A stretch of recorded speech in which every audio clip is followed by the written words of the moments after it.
Vous avez publié il y a quelques semaines ce livre, la Atlas de l'Anthropocène. C'est aux éditions Sciences Po. Anthropocène, c'est le nouveau mot à la mode. Ça veut dire quoi précisément? Alors c'est un mot qu'on ne connaît pas encore. C'est plus simple que ça n'en a l'air. En réalité, c'est la nouvelle période géologique dans laquelle nous sommes entrés.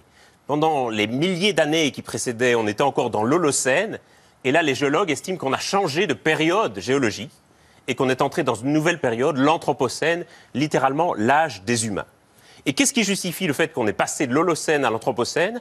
Le fait que maintenant, on peut voir l'empreinte de l'homme et de la femme dans les couches de la Terre et que donc, littéralement, il y a une empreinte géologique qu'on a marquée.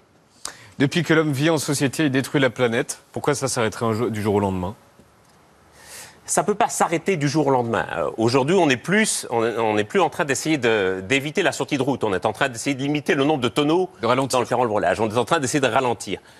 Et donc, je pense qu'on ne va pas arrêter du jour au lendemain. Et donc ça, il faut quelque part faire son deuil du fait qu'on n'est pas dans une crise climatique. On ne va pas revenir à l'état de la Terre d'avant. Ce qu'on a provoqué, c'est une transformation de la Terre. Et ce qu'on a devant nous, c'est une nouvelle Terre, en quelque sorte, qu'il faut apprendre à gouverner.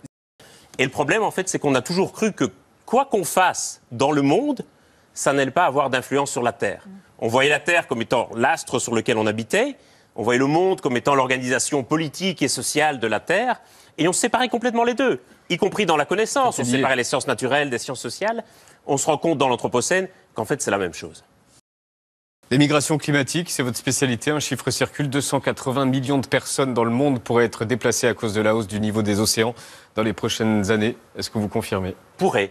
Tout va dépendre de ce qu'on va faire, à la fois pour protéger certains territoires. Je vous donne juste un exemple. Si tout va bien, donc si on est à 1 mètre d'élévation du niveau de la mer, ça veut dire que le Vietnam, par exemple, perd 25 000 km².